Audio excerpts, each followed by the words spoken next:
Hello and welcome to the 16th episode of Ancient Warfare Answers. My name is Jasper Oorthuis. I'm the editor of Ancient Warfare magazine, and with me today is the assistant editor, Murray Dahm. And Murray is going to answer Robert's question: how crap was the late Roman army, really? Nice paraphrasing. Well, I'm gonna be controversial this time round, and like we've seen in lots of other ancient warfare answers, what was once upon a time an easy answer in saying late Roman legionaries were crap and they got beaten by the Goths, and then almost beaten by the Huns, and then Rome fell. That answer actually, as so often, is far more nuanced and complicated and complex. And I'm going to say that late Roman legionaries weren't as bad as they say, and that there's a whole pile of mitigating factors into why Roman armies are defeated in the way that they are in the 4th and 5th centuries AD. The first thing, of course, is that the reforms of Diocletian, which changes the well-known army that we know from the High Roman Empire into the Comitatus and the Limitani armies, where you've got armies on the border, and then you've got campaigning armies within particular provinces of the empire that would respond to invasions. And there's always been the idea, excuse me, and then of course you've got the Palatini troops who accompany the emperor himself.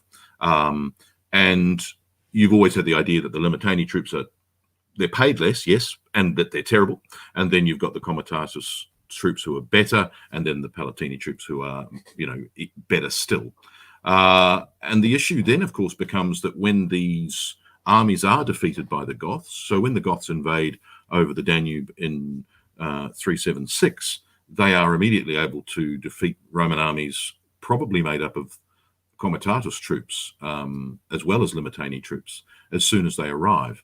And why is that? Now, certainly immediately after they're defeated, there's a whole number of texts, Ammianus being the most famous, but also people like Vegetius and even the De Rebus Bellicus, the anonymous pamphlet, that say who's to blame.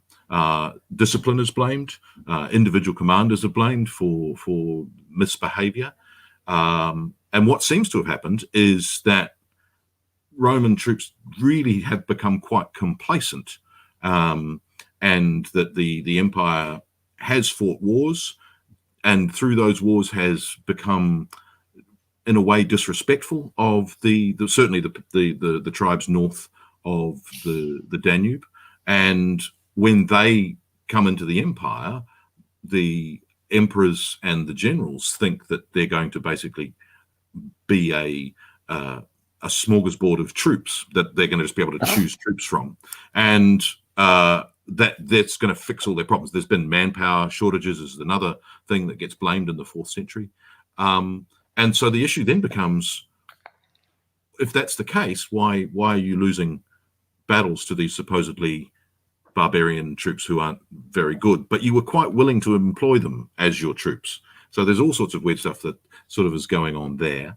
And yet in the 4th century, there have been several successful campaigns by very aggressive emperors.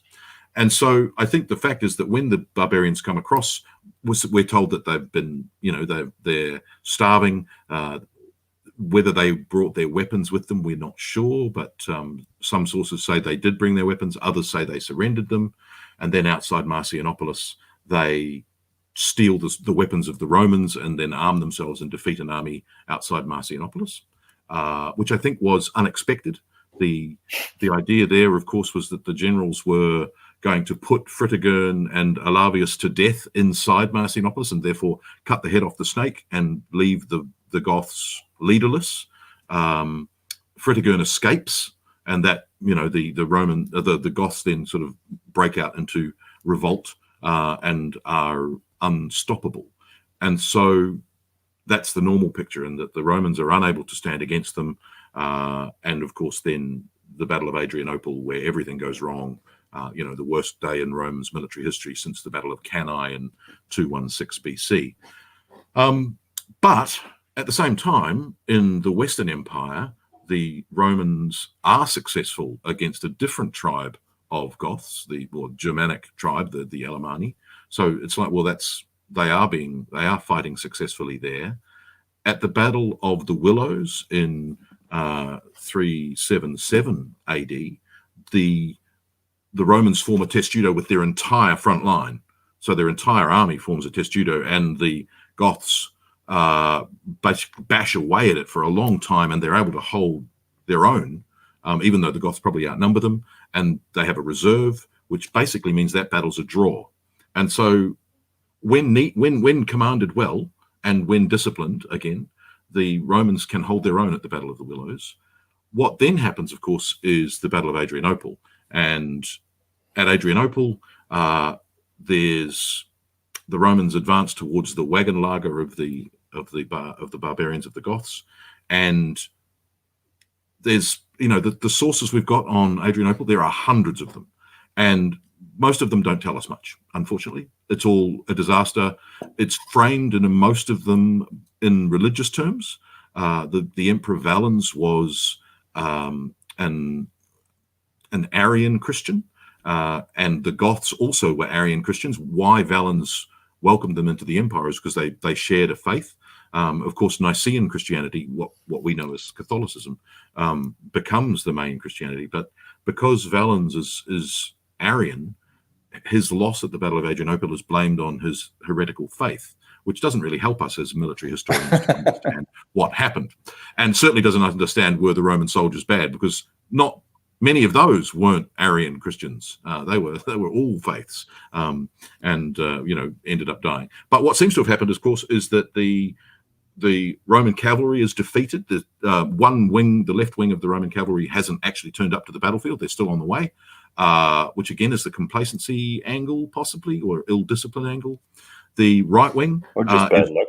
Or just bad luck. The right wing is driven off by the Goth cavalry that returns like a thunderbolt from the mountains, according to Ammianus, which then leaves the Roman infantry advancing against the Gothic wagon lager. And they are surrounded firstly by the Gothic cavalry, which, as we saw in an earlier Ancient Warfare Answers, are mostly mounted archers and mounted javelinmen, yes. And so they are basically able to pepper the Roman infantry from all sides. That makes the Roman infantry squish both from the left and the right, so they can't wield their weapons, according to the sources. Then more infantry pour out of the wagon lager. So essentially the Roman infantry are completely surrounded by Gothic infantry and cavalry. And so they are sort of cut down, and it is always painted that they were worse soldiers for doing that. There are other problems. Valens perhaps was jealous of his nephew Gratian defeating the Alemanni, and therefore decided to fight the Battle of Adrianople alone without Gratian's help, even though Gratian was on his way to help. If the two had combined their armies, the outcome may have been very different. And so I think that the Battle of Adrianople is hubris, and it's a lot of sort of not underestimation, because by that point the Goths have won at least 4 battles against the Romans. So if they're still underestimating the Goths, then they've got no one to blame but themselves. But I think it's also an interesting one in the sense that if you want to read it as the Goths drawing the Roman infantry towards their wagon lager, and that the troops that burst out of the wagon lager, according to Ammianus, surround the Romans, and then the cavalry is also surrounding them. It's a perfect double envelopment again. And so it's a very interesting way to read that the Goths may have actually used Roman success against them. That they're advancing to the walls of the wagon lager, that we're winning, we're pushing the Goths back. Suddenly they're surrounded by Gothic infantry and Gothic cavalry, and it all goes pear-shaped. We don't know, because of course soon after the Battle of Adrianople, Theodosius is made emperor, and he makes peace with the Goths and basically hires them into the Roman army en masse. So you have a vast number of Gothic troops suddenly serving in the Roman legions. So they can't have been terrible soldiers. They must have been respected. And even before the Gothic invasions, the Goths have been used by Roman generals in Roman armies. So the argument that they were poor soldiers doesn't fit.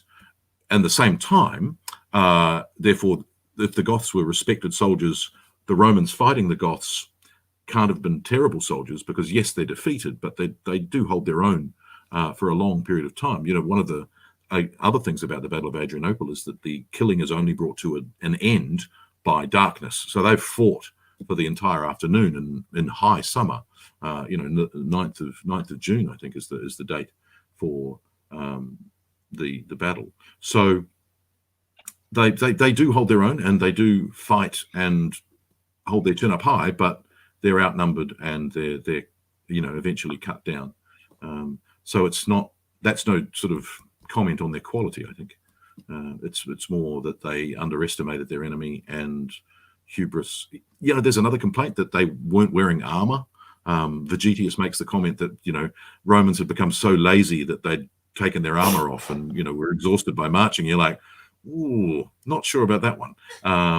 But certainly the aftermath of the Battle of Adrianople is to blame ill discipline, the wrong religion, taking your armor off, not paying enough attention to the good old fashioned Roman legionary.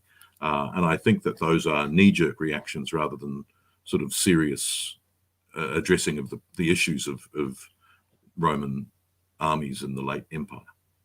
So you think that we can see, for instance, Vegetius' treatise as a response to things like Adrianople, and does that color our idea about the late Roman army? I think so. I mean, Vegetius is, again, lots of dates that work for Vegetius's treatise, but 383 is probably around about the time. It's in the decades after Adrianople. Yeah. Whereas we think that there are several other treatises that probably aren't written because the Goths haven't won yet, and we're still talking about the glorious Roman army, and you're like, well, you wouldn't be saying that after. But it's a concern, and there seems to be people trying to address concerns, mostly manpower issues. But I think that the Vegetius and several of the other letters and responses are, there's orations by Libanius, which seem to be addressing, and he's interesting because most of the responses after the battle are by Christian authors who blame Valens' Arianism for the defeat.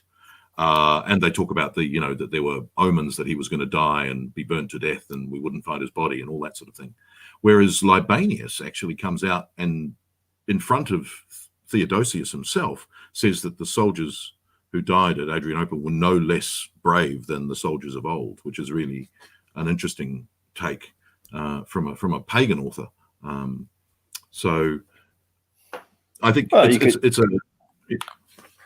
you could probably make a case that, or ask the question whether the accusations against the army, certainly the Roman era contemporary accusations, are not rather misdirected, and we should look more at structural issues like the split in the empire, the tax issues,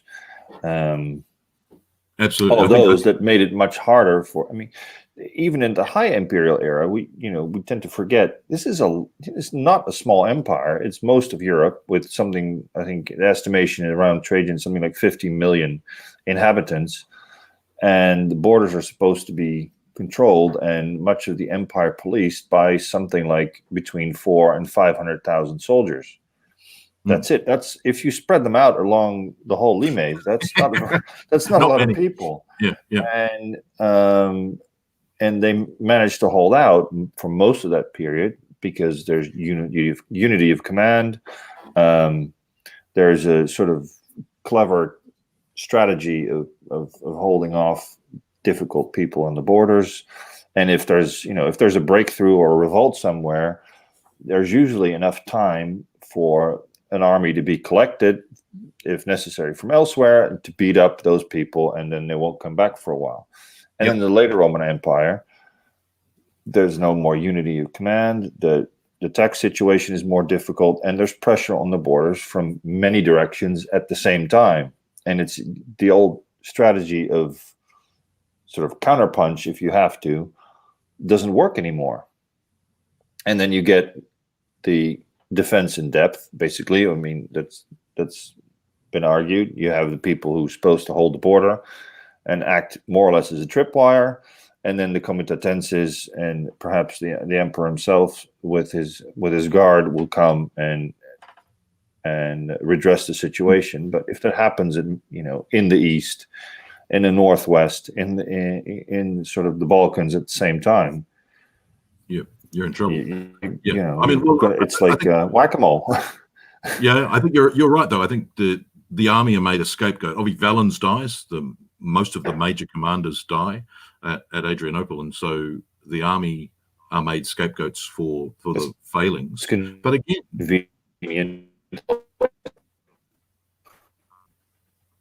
sorry, I missed that. Oop, audio's gone. I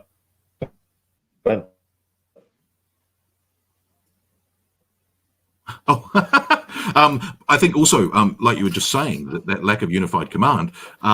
Valens doesn't go in person. He's off. He's in Antioch wanting to mount an eastern campaign. He doesn't sort of go, oh, okay, it's serious enough for my personal attention until early 378. So he's been sending commanders who have been behaving poorly and getting beaten for 2 years before he sort of gets to the party. So I think those issues, absolutely, there are more than just soldiers causing issues for the Romans. Right. So in conclusion, not as crap as they are often made out to be. Yes, but controversial. That's a hot take when it comes to late Roman armies.